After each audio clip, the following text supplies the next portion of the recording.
Good morning. Top managers and executives in China have been instructed to replace, wherever possible and as soon as possible, foreign software and tech and all their IT systems.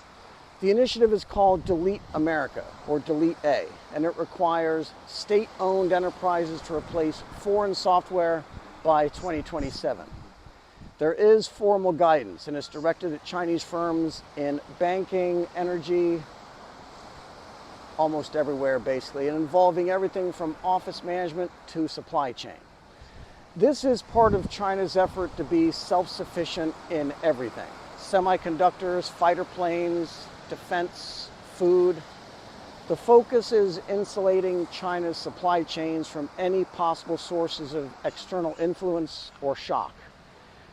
China's rapidly developing and deploying a satellite navigation system. It's called BeiDou, and it's named after the constellation in the north, what we call the Big Dipper. And BeiDou is an alternative to GPS, which is a US government-owned system.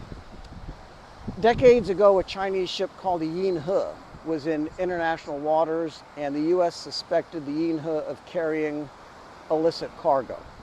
The United States jammed the GPS signals for the vessel, forced the ship ashore, inspected it, and found nothing.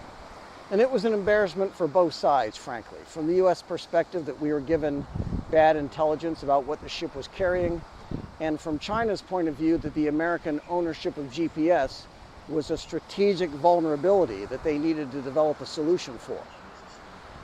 So China got to work developing their own satellite system and put their first satellites up in 2000.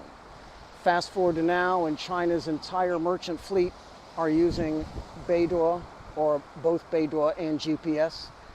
The build out of BeiDou across China's logistics systems, by far the biggest in the world, exemplifies their push for self-sufficiency.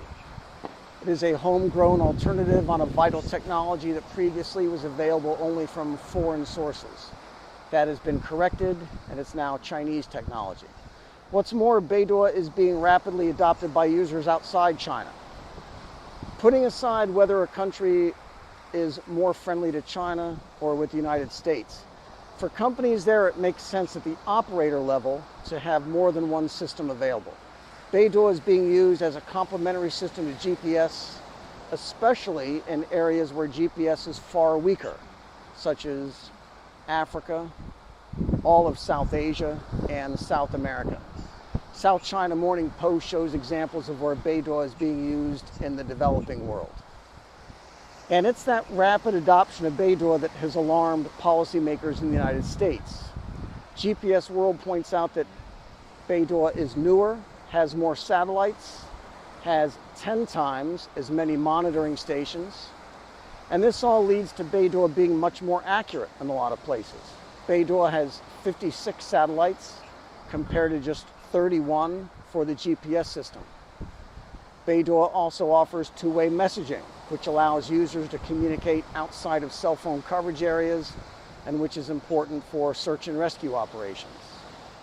GPS World notes in another report that BeiDou is helping Chinese industry in other ways, like precision farming and autonomous driving. GPS is used for lots of things we don't think of. It's crucial in communications, industrial machines, robotics, and the coordination of power generation and transmission. Time stamping financial transactions.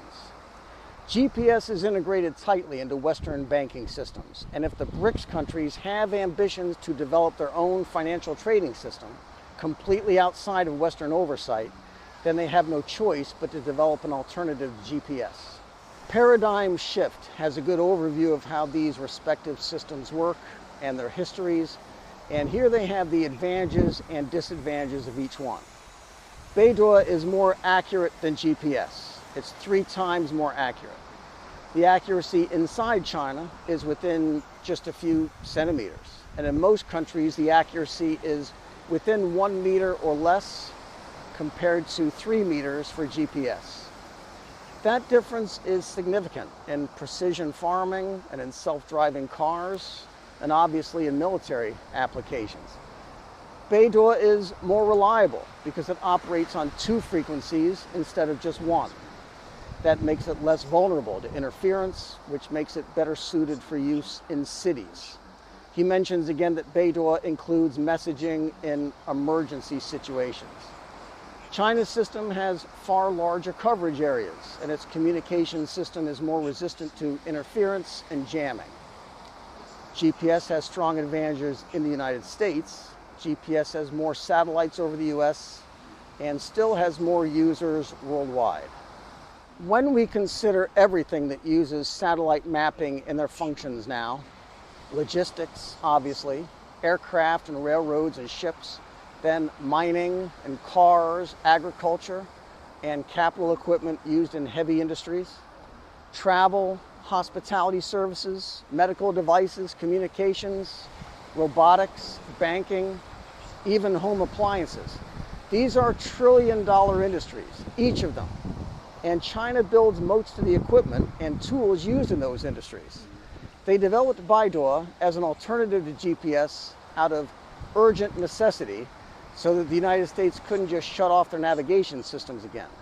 But BeiDou is fast becoming a global standard all its own. Now it's used officially in commercial aviation.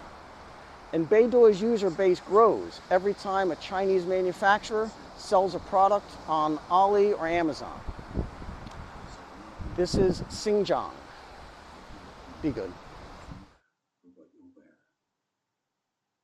Seek first the kingdom of God and his righteousness, and all these things will be added to you.